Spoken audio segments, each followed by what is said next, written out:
us. Thank you, Roscoe. Okay, so in the last few years, I've been working on a reformulation of elasticity theory, the Frank saying elastic free energy for liquid crystals, which is mathematically equivalent, but I think provides different kinds of insights into it. And then it turns out that the same style of reformulation also works for the Helfrich free energy for lipid membranes.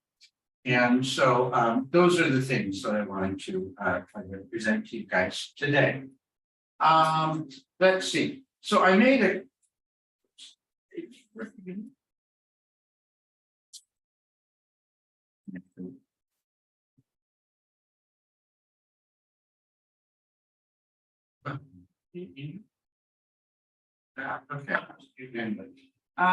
okay, so I've got this.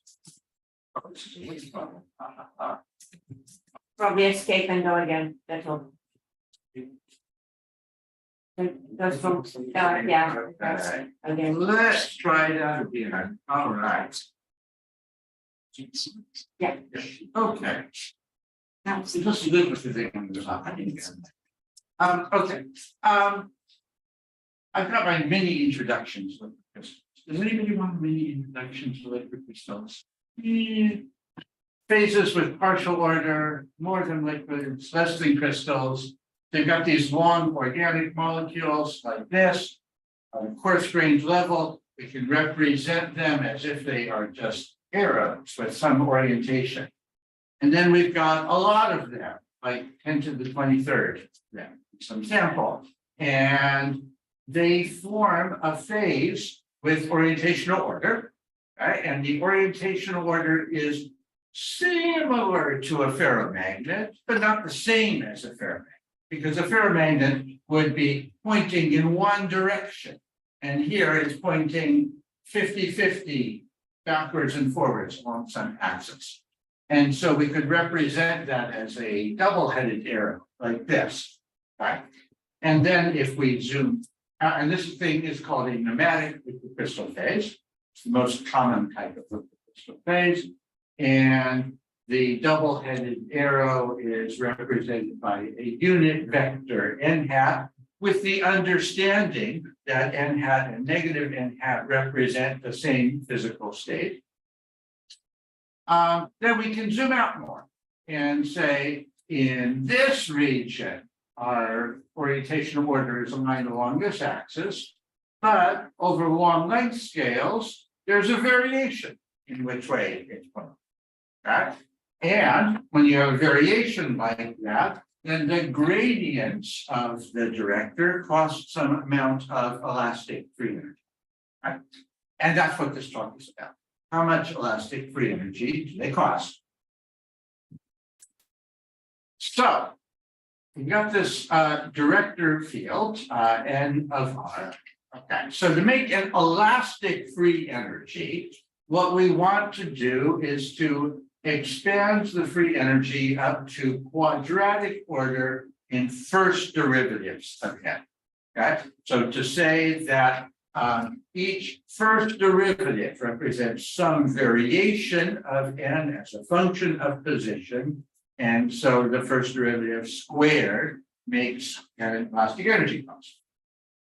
So as our first simplest approximation, we could assume that there's the same free energy cost for all gradients of the derivative.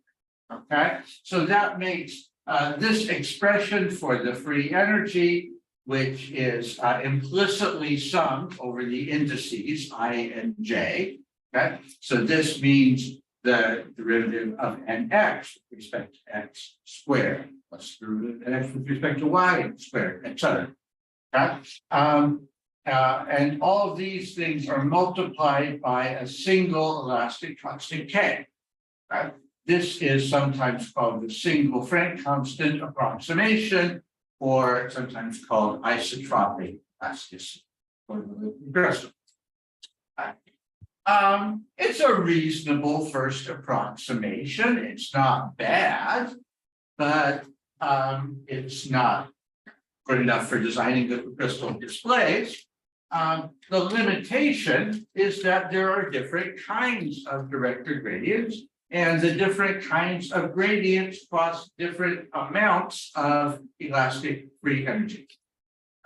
And so the amount of free energy depends on the relative orientation of the director and the gradient direction. Okay, so in the theory of magnetism, people call this spin orbit coupling, right? That is, that the magnetic spin lives in the same three-dimensional space as the director gradients, as the gradient directions, as the X, Y, and Z. Right? So this expression doesn't know about that, right? That the gradient index is summed with the gradient index, and the director index is summed with the director index, right? So this would work even if they lived in completely different spaces of different dimensionality, right? But in real life, it's the same three-dimensional space, okay? And so those things are coupled together. So we need a full Osane-Frank free energy to classify the different kinds of director gradients so that we can say how much free energy is associated with each kind of gradient. There's a standard version of how to do that, which has been around for 60 years. And then I'm proposing a little variation on that. That's what I want to show you today. All right.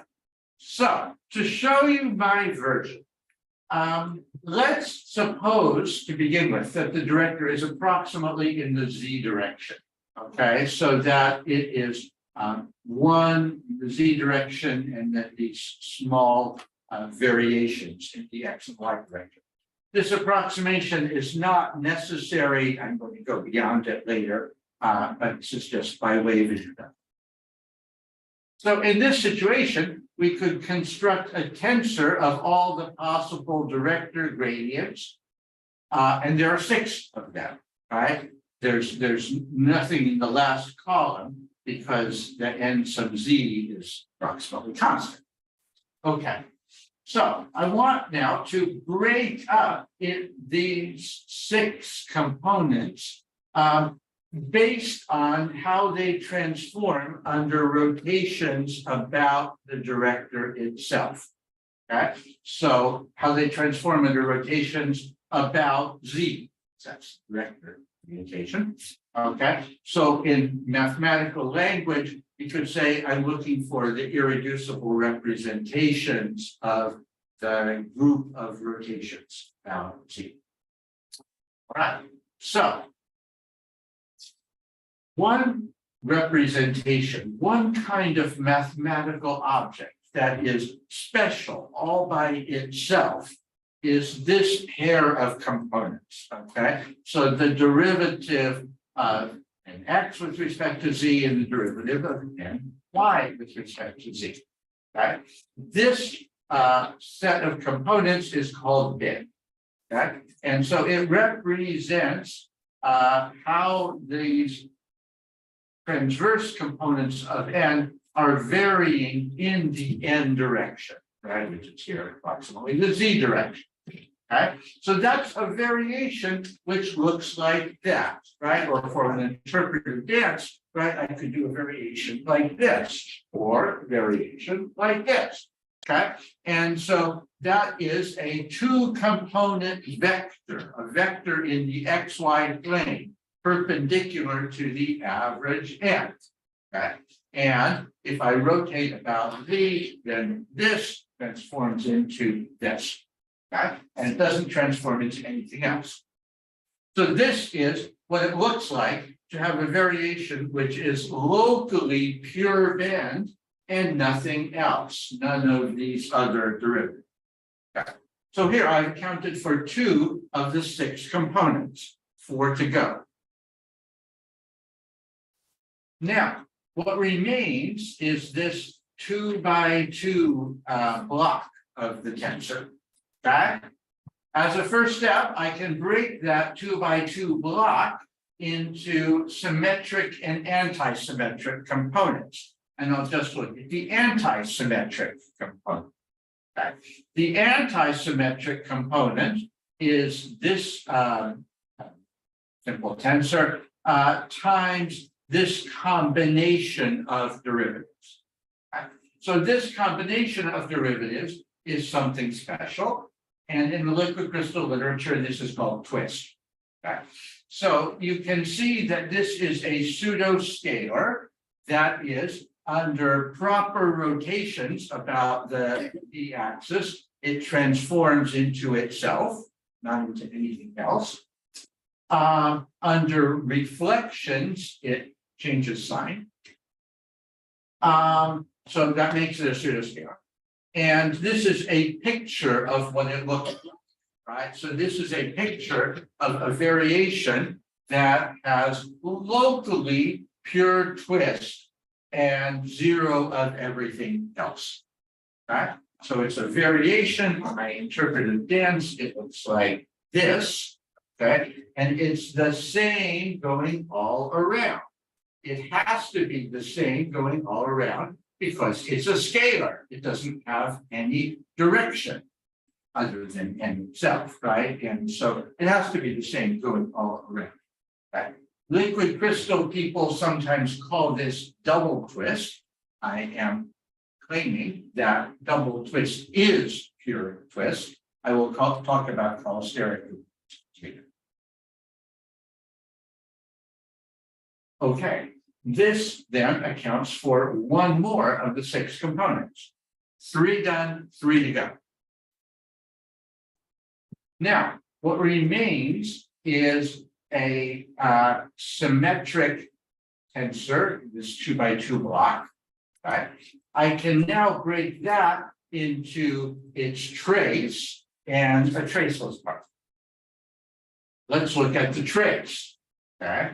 That makes this combination of derivatives. That is called split, okay, in the crystal literature. And it is a scalar, right? It transforms into itself under rotation. It is a proper scalar because it does not change sign under reflection. And it looks like this. Okay, so it's a variation where the director is tipping outwards as you go away from the center. And it is also the same as you go all the way around, which it has to be because it's also a scalar. Okay, so it looks like an ice cream cone, not like a slice of pizza. You might call it double splay by analogy with double twist. No one other than me actually calls it that, but it's good. Okay, so that is scalar. It's 1 degree of freedom. Right? So I've now accounted for 4 of the 6 degrees of freedom. 2 to go. The 2 remaining things are the symmetric traceless tensor in this 2 by 2 block. Okay, so there's one component which is the XX component, and another is the XY. Okay, this is a deformation which looks like that. Okay. So this is a locally pure picture of this kind of deformation. Okay, so one component of it is going outwards this way and inwards this way, 90 degrees. Okay. The other component of it is rotated by 45 degrees. So it goes outwards this way and inwards this way. Okay. When you rotate by a full 90, you're back to the negative of the first. So this is the 4th mode of liquid crystal deformation. And it has 2 components as a symmetric, traceless, 2-dimensional tensor should. It doesn't really have a name. And I have to my embarrassment, I've been kind of inconsistent in what I have called it. So in one paper, I called it biaxial splay because it's different in the two directions perpendicular to the director. In another paper, I called it tetrahedral splay because it kind of resembles a tetrahedron standing on one edge. You can see with this red little outline that's embedded in the structure. And here it's rotated by 45 degrees. But lately I have just been calling it the delta mode. The same decomposition of the director gradients works in general, right? It doesn't depend on the assumption that I made that the director is approximately in the z direction, but it works in general. Here is a general expression for the decomposition in terms of bend, twist, splay, and this delta mode.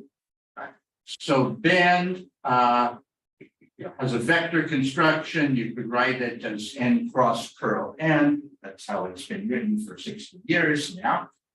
Twist is dot curl n. Splay is the divergence of n. Delta, well, it's everything else, right? It's this thing minus that, right? So it's kind of messy, but it's certainly not the worst thing I've ever heard in my career.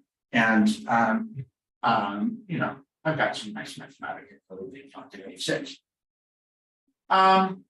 This construction was done a few years before me by these guys in the UK, Tom Michon and Gareth Alexander, in a paper about umbilic lines in orientational order from 2016. As far as I know, they were the first to develop this decomposition. And they did it for the purposes of topology. I'm now using it for the purpose of elasticity theory. For elasticity theory, we want to, we've seen that there are these four kinds of director gradients. Each of them has to cost some amount of free energy with its own elastic coefficient. Right? There's no symmetry reason why those elastic coefficients have to be the same. Right? So we think that there should be a free energy density, which should be something times splay squared, plus something times twist squared, plus something times bend squared, plus something times delta squared. Reasonable. Now, what should we call these coefficients, the dots here in this expression? In order to be backward compatible, let's compare this with the standard version of Oseen-Frank free energy that people have been using for all these years. Okay. The standard version looks like this, okay? That it is a constant K11 times splay squared, K22 times twist squared, K33 times bend squared. And then people haven't been talking about this delta mode. Instead, for all these years, they said there's a negative K24 times the divergence of all this mess. And the divergence of all this mess is called saddle splay. Okay, and so this has been a part of the liquid crystal literature for many years. Okay. And so now, if I use the construction on this slide to simplify the mess in saddle splay, it turns out to be equal to a half splay squared plus a half twist squared minus the trace of deltas. Okay. So if I put that into this equation, it becomes this form. Okay. So something times splay squared, and the something is K11 minus K12. Likewise, the thing multiplying twist squared is K22 minus K24. The thing multiplying bend squared is K33, and the thing multiplying delta squared is K24. Okay. So I'm going to stick with these coefficient labels to be compatible with the literature. But I maintain that this is what an elastic free energy ought to look like as the sum of squares of things, as opposed to this other more complicated non-square-ish kind of expression. So that's consistent with this argument. Now, in analyzing the K24 term, there are many years of literature in which people use the divergence theorem, right? And so they take this expression, which is a divergence integrated over the interior of a sample, and transform it into a surface term and say, this is a kind of surface elasticity. Yes, you are free to do that mathematically. I just don't want to do that, okay? I choose not to do that. I choose to keep everything in the bulk and analyze it in this way, okay? And I've written an article where I go through a whole bunch of classic problems that have been studied in terms of the surface elasticity. And I think they can just be analyzed more easily in terms of both elasticity in this language. But the surface expression is not wrong. I mean, it's mathematically equivalent, can transform one into the other. And so the mathematical predictions are the same, but they're just expressed in a different way. And I will tell you one example coming up later on. As far as comparing with this simple approximation that I showed you earlier, right? This simple story can be expressed in terms of splay, twist, bend, and delta in this way. Okay, so it corresponds to K11 equals K22 equals K233 equals 2 times K24 that equals a single elastic constant. And so this is what's called the equal frame constant approximation. So this is my ideology about liquid crystals. Now, let me show you what this means for lipid membranes. Okay, are there any questions before I go on? Good. Jonathan, the sign of this, because it's written as a difference of K11 and K24. I understand that in this approximation is just going to give what, but can it sign, and if it does, then does that need to be Yeah, so let's forget about this approximation and go back to the full form, right? For a nice, well-behaved elasticity theory, right, you would want all of the coefficients to be positive, right? So that this free energy would be manifestly positive. Okay? So therefore, you would want K11 to be greater than K24 and K22 to be greater than K24. Okay. This actually exists in the literature already, these statements, and they're called the Erickson inequality. Okay. So it's something that Erickson analyzed. It was a hard problem for Erickson back these many decades ago because he was working with this other notation there, right? Expressed in terms of this notation, the Erickson inequalities are kind of trivial, right? That it's just looking at these coefficients and saying that they're positive. That is true in normal liquid crystals. Right?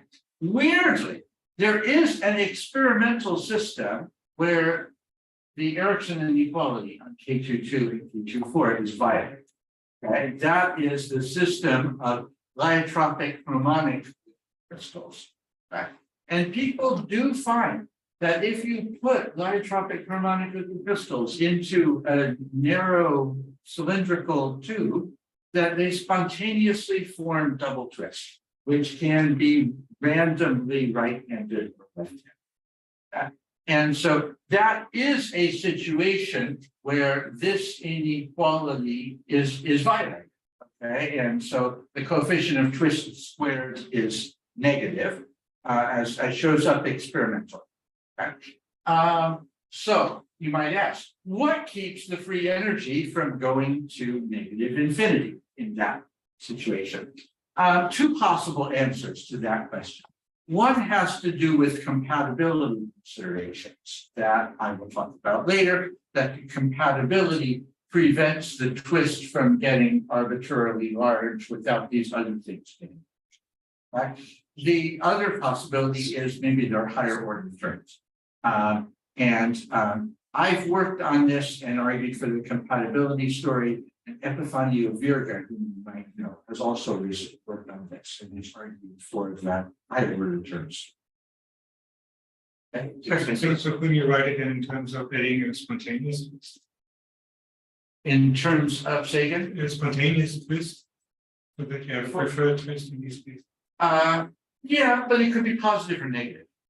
And so there was a spontaneous symmetry, right? That makes it positive.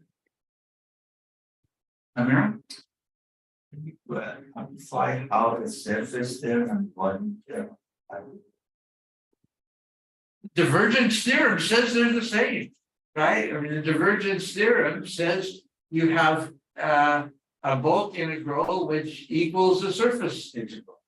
And the divergence theorem is just a mathematical statement. It doesn't say anything about how to understand the physics. Right, and so, right. Well, I mean, I think physically it's a bulk story. I think that the transforming it to a surface term is mathematically correct as long as there's nothing happening inside the bulk that violates the theorem. So, for example, if there were defects inside the bulk, those would mess up the surface analysis. People get around that by saying defects are like internal surfaces. But even if there's a temperature gradient in the bulk, this is something that I learned from Ralph Stenarius. But if there's a temperature gradient in the bulk, so that the surface is all at one temperature, but somewhere in the bulk there's a different temperature, right? That messes up the transformation of things to the surface elasticity, right? That the K24 term changes just in response to the temperature inside, even if there's no change of anything happening at the surface. Right? And so I'm on team bulk all the way. And there are no weird wrinkles in the divergence theorem when you have an orientation vector field where +1 is equal to -1. If there are no defects in the sample, then you can make a single choice of n everywhere in the interior, right? And so you only have to worry about the equivalence of +n and -n if there are defects somewhere in the sample, and then you have an even bigger problem.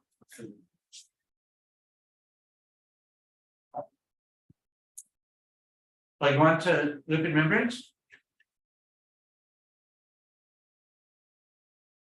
For lipid membranes, okay. So this is another classic problem in the literature, right? What's the elastic energy of a curved lipid membrane, right? And this is what's addressed by the Helfrich free energy, or people use other names. I don't know the history. People who do know the history associate it with various other names in addition to Helfrich, okay? I'll just say Helfrich.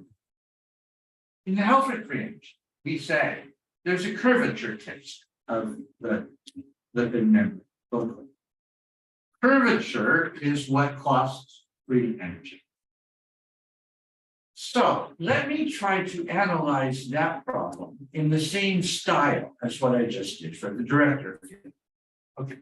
So you have a curvature tensor, which is a two-dimensional tensor of rank 2, that symmetric. So it has these 3 degrees of freedom. If the membrane is approximately flat, then the tensor could be expressed in terms of these derivatives of the height function. But that is not necessary for any arbitrary membrane, some symmetric 2x2 at any particular position. Let me analyze it in the same style as what I did for the director gradient. In this situation, there's no derivatives along the z direction. So nothing like bend, forget about it. There's no anti-symmetric, so nothing like twist, forget about twist. But I can still take this and break it up into a trace and a traceless part. So in the principal component system, the eigenframe of the curvature tensor, right? It looks like a 1 over R1 and 1 over R2, right? Where R1 and R2 are the two principal radii of curvature. So the trace looks like this, right? It's just the sum of those two principal curvatures. And the traceless part involves the difference of the two principal curvatures.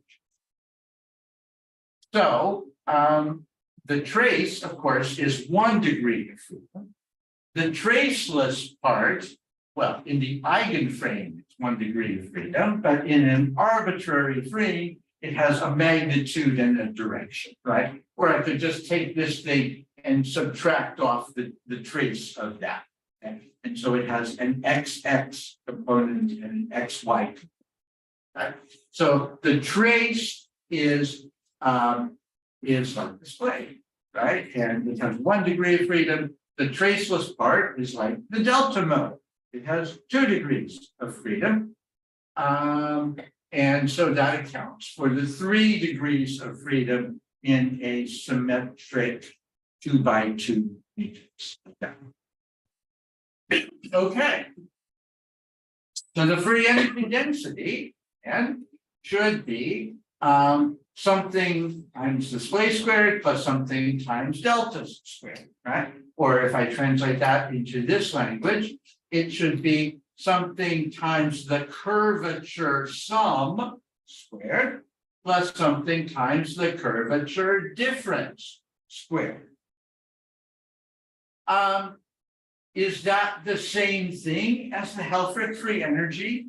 Yes, as I can demonstrate using some nice high school algebra right here, right? If I just expand that stuff, it turns into K11 times this sum of curvatures squared minus a K24 times the product. Okay, so the sum of these curvatures is the 2 times the mean curvature, commonly called H. Okay, the product is the Gaussian curvature.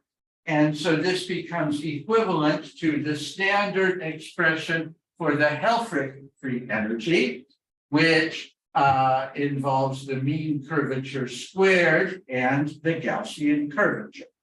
Okay. The Gaussian curvature also satisfies theorems the same as the saddle splay does in the liquid crystal context.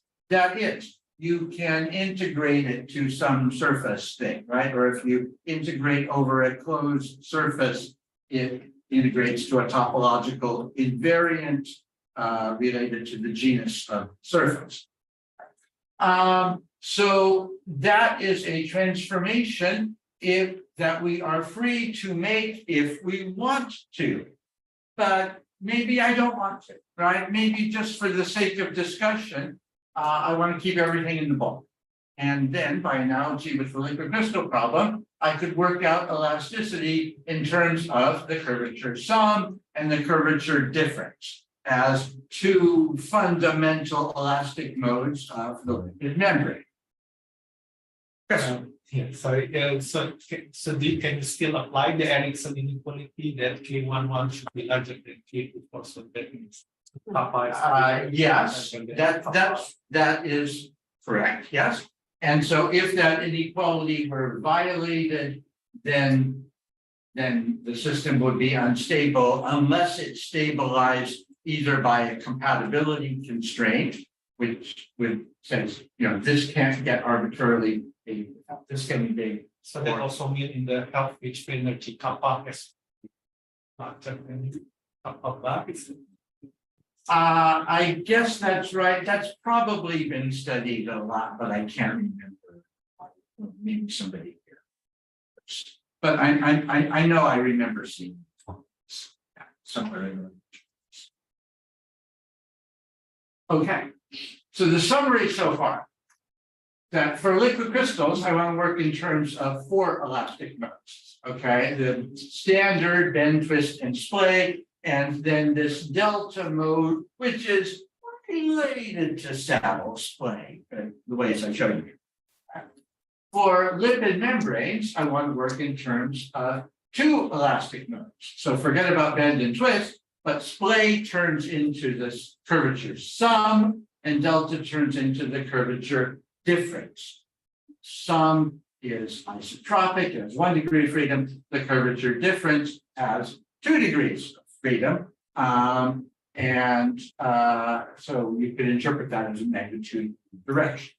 Okay? So it's like if there's a saddle-like shade, then you could say, what's the magnitude of the saddle-like shade? And what's the direction? Which way is the saddle pointing in the 2-dimensional? Right. Okay, so why do I care about this? Okay, there's several reasons for liquid crystals, okay, but the main reason that I want to emphasize here is that there are situations where liquid crystals can have favorable director deformations, and this provides a way to analyze those things, okay? And I will argue there could be similar considerations for lipid membranes. Let's deal with the liquid crystals first, because I've done more work with that. Suppose you have a system with some extra molecular order in addition to the normal pneumatic. So, for example, suppose you have banana-shaped molecules, right? And they have a spontaneous tendency to align the banana axes, right? So, they might be randomized in a uniaxial pneumatic phase like this, or maybe they're aligned with each other, okay? So suppose for some reason that the energy favors alignment of the banana directions, right? In that situation, we could add an extra term to the free energy, which is the bend dotted with this perpendicular polar order, perpendicular to the director itself, right? That would be allowed by symmetry because these things are both vectors in the plane perpendicular to the director, okay? And then if we minimize over bend, splay, twist, delta, if they are independent, then we would say there's some ideal local state which has non-zero bend, 0 splay, 0 twist, 0 delta. Okay? So that would be a liquid crystal that wants to bend. Okay? And this is called the flexolation, converse flexolation. And it's been established experiment. Likewise with splay, if you have molecules that look like hairs, then if you have a population imbalance, so more pairs are pointing up than down or vice versa, then that makes polar order parallel to the director. And you could add a term to the free energy, which is this splay times n dotted into this parallel polar order. And then the ground state of the free energy has non-zero splay, right? It tends to come around like that. Like oxygen plane out of the screen. And so the ideal local state is non-zero splay, 0 bend, 0 twist. Likewise with twist.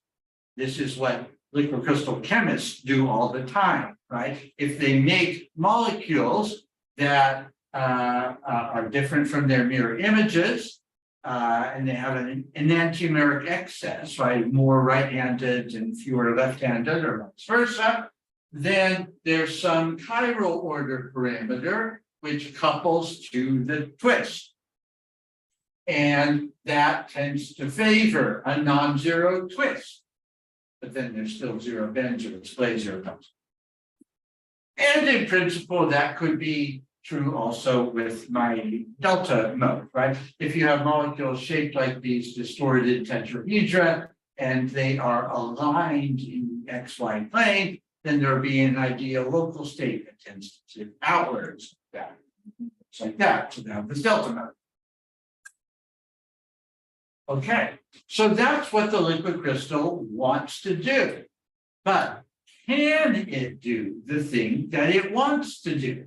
That is it possible to make a director field with the ideal state that has one of these things, constant and non-zero, and the other three all zero? Not just at one position, but everywhere.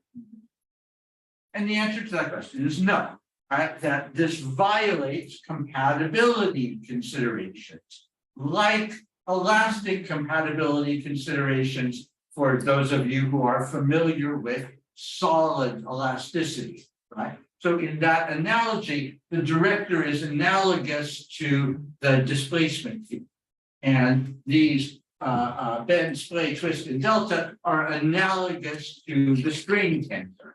And just as there are compatibility considerations for the strain tensor, there are compatibility considerations for these guys.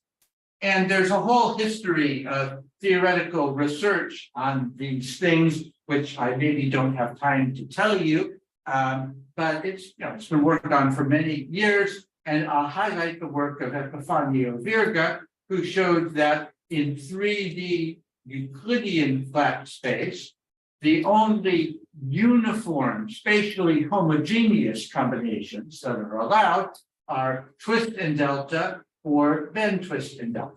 And that's it, nothing else, right? Other than that, it has to be not spatially homogeneous.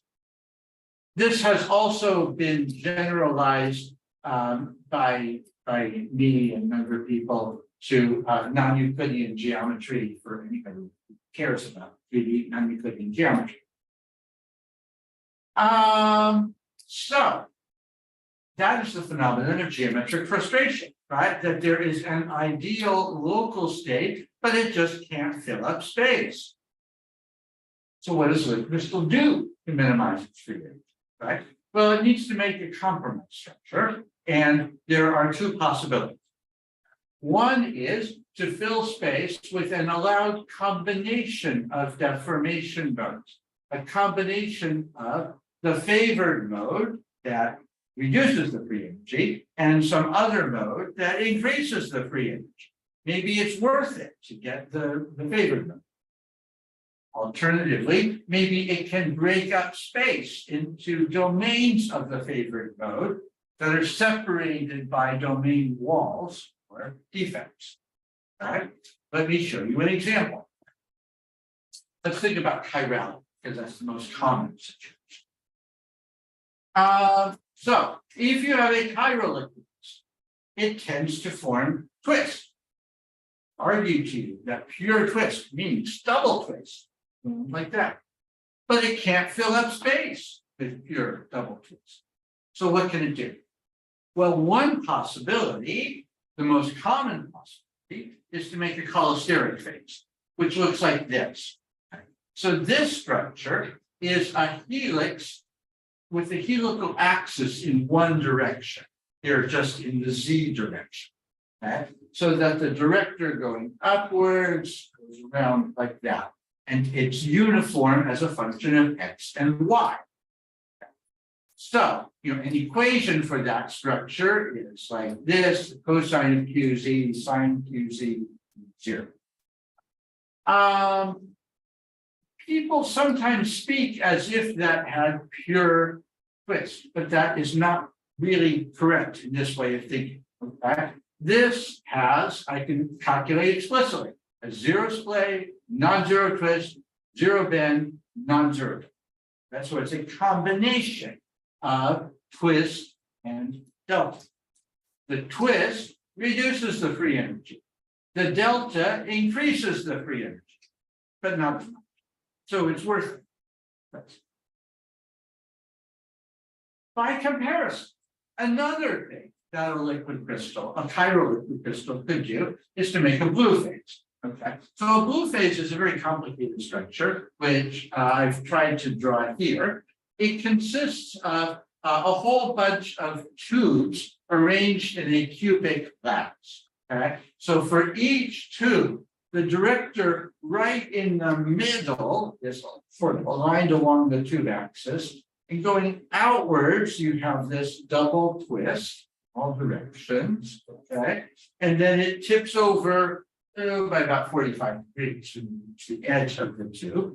Okay, and then you can fit together a whole bunch of these tubes with cubic symmetry in a BCC or simple cubic symmetry. And then the director in between the tubes can fill up space almost everywhere, but not quite everywhere.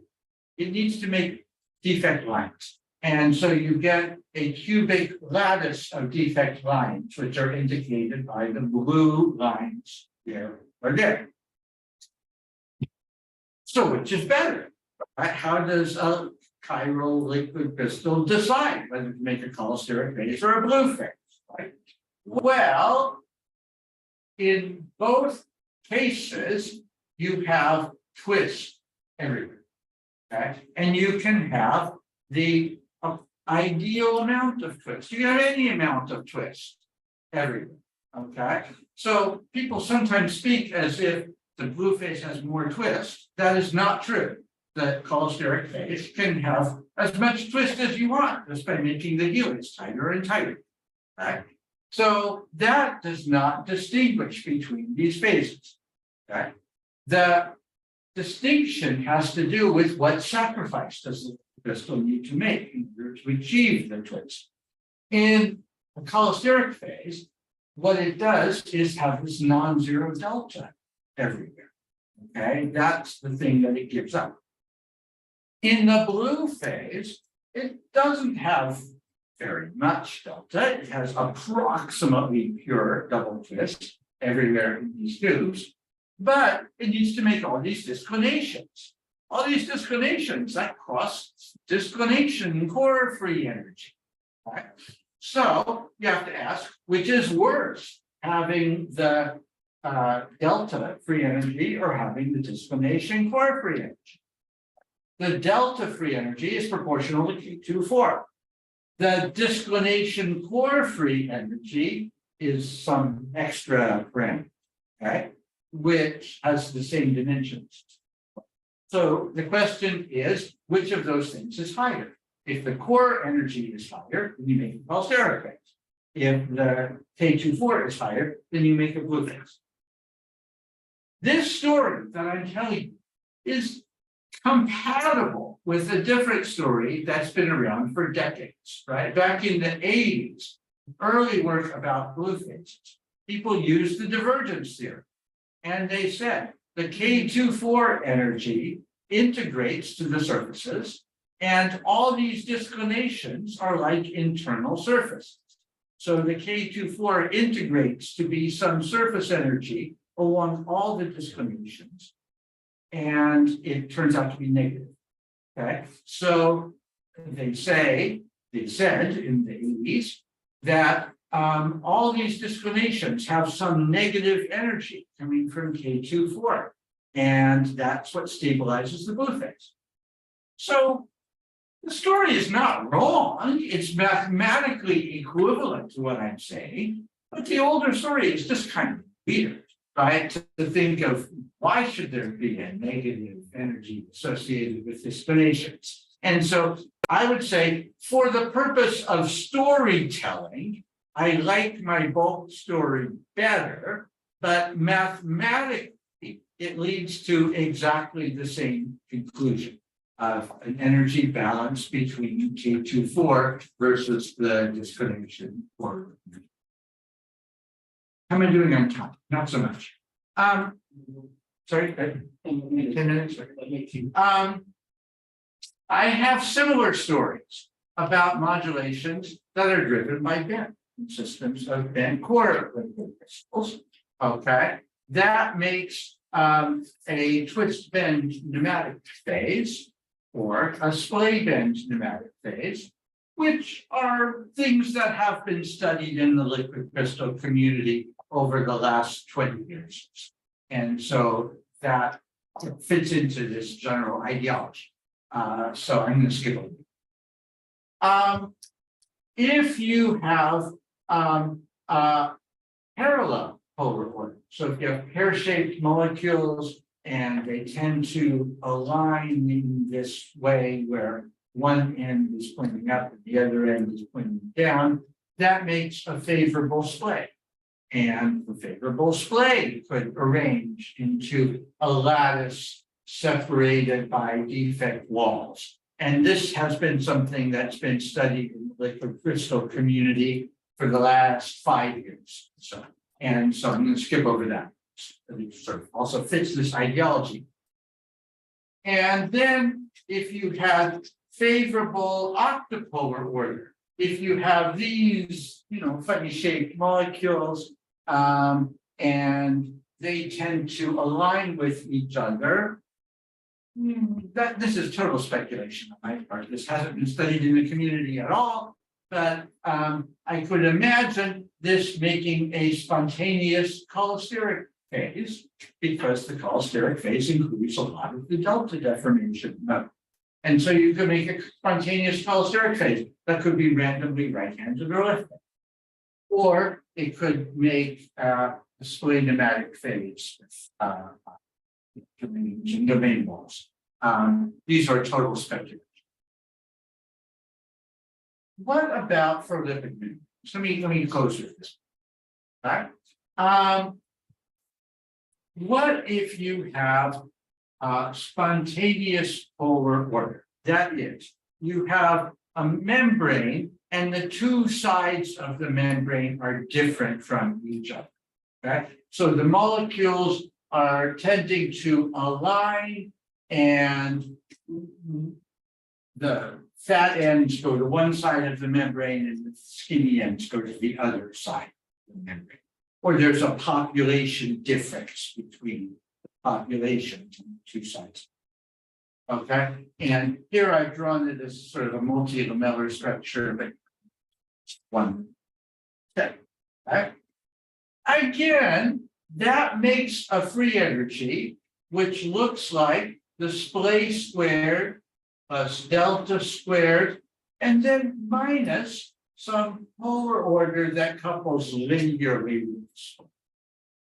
Or if I express it in terms of the principal curvatures, right, then there's something with the curvature sum squared and the curvature difference squared, and then a term that couples linearly to the curvature sum. Or in the classic way of transforming into mean curvature and Gaussian curvature, then there's this mean curvature squared, there's a term proportional Gaussian curvature, and then there's something which is linearly proportional to curvature. This is a part of the standard Helfrich free energy for membranes, and it is called spontaneous curvature. Now, okay. So for all these decades, people who study the elasticity of membranes have thought about this thing, okay, as spontaneous curvature, and it tends to make the membrane not be flat, it curves, okay? So thinking about it in terms of the curvature sum and the curvature difference, we would say the ideal structure has a curvature sum, which is non-zero, a curvature difference, which is 0. And so those two things together imply a sphere, right? That the ideal structure of such a membrane is a sphere with a curvature given by this spontaneous curvature parameter. So that's great as long as the membrane is free to form a structure with Gaussian curvature.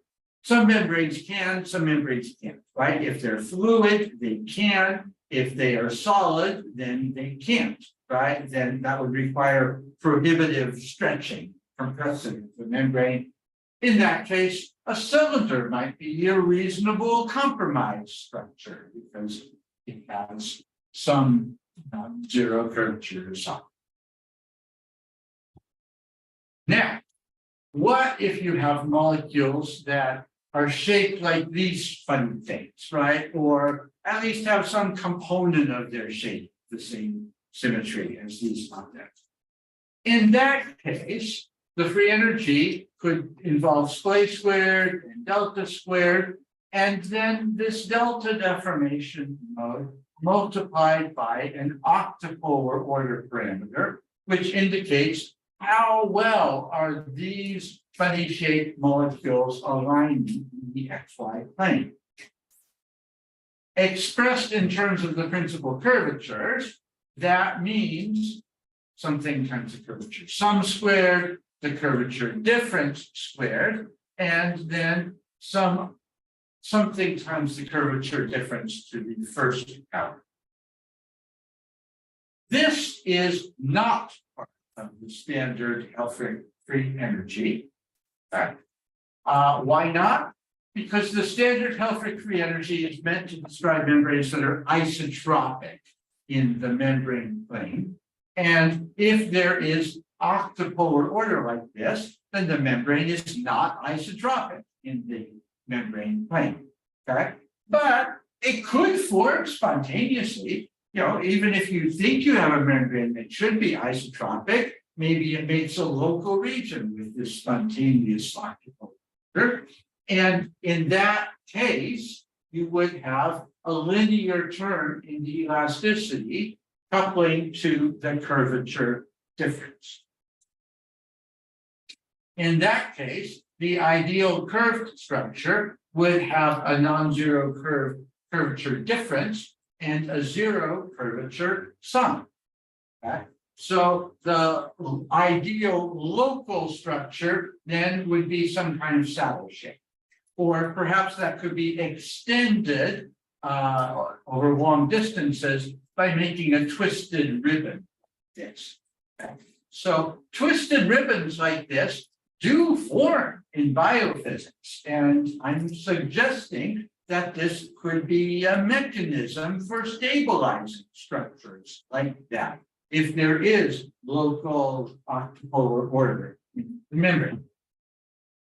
Again, some membranes can form this if they are fluid and free to have Gaussian curvature. Other membranes cannot form this if they are solid, so they can't make Gaussian curvature. So in that case, a cylinder might be a reasonable compromise because it has a non-zero curvature difference. So if you see a cylinder experimentally, you don't know, is it stabilized by this mechanism or is it stabilized by this other mechanism, right? Either way, it could go, you have to look at more details of the experimental system to know what's going on. All right, I'm out of time. So I will summarize my story here. I've re-expressed liquid crystal elasticity in terms of these 4 modes. Each of them might form spontaneously. There might be a ground state with any of these modes, but by geometric frustration, there are constraints on what can actually form. So there's a whole bunch of different compromise structures. I would speculate that this is why liquid crystals have so many different phases, because there's lots of different possible compromises among these. And then I'm suggesting that there can be similar considerations for the elasticity of the membranes, that I like to think in terms of the curvature sum and the curvature difference, rather than mean Gaussian curvature. And maybe those things might also form spontaneously. All right, with that, I'll close and I think. We had some discussion and we're kind of out of time, but maybe quickly, I just wanted to thank you for a really clear and accessible talk. This is so much better than reading a liquid crystal textbook. So thank you. Unless it's mine. I struggled out a lot with reading from these parts. It wasn't yours, but what I really like, of course, is one model framework that applies to liquid crystals into membranes. And I was wondering to sort of so first to understand correctly, the existing way of thinking about liquid crystals, is it indeed difficult to translate that to membranes? I mean, I could imagine if you're trying to deal with the delta modes in say like a thin two-dimensional membranes, you have to then take the surface of a thin object to begin with. Now you're starting to deal with molecular scales, and you can't really start approximating the director field anymore. No, people have done this kind of translation before. That's not new. And so the same people who like thinking about saddle splay as a total divergence, they also like thinking about Gaussian curvature as something that has constraints on overall space. And so those two things map onto each other. And so there is a long-standing literature about that. And I'm suggesting making the connection in terms of all bulk rather than bulk and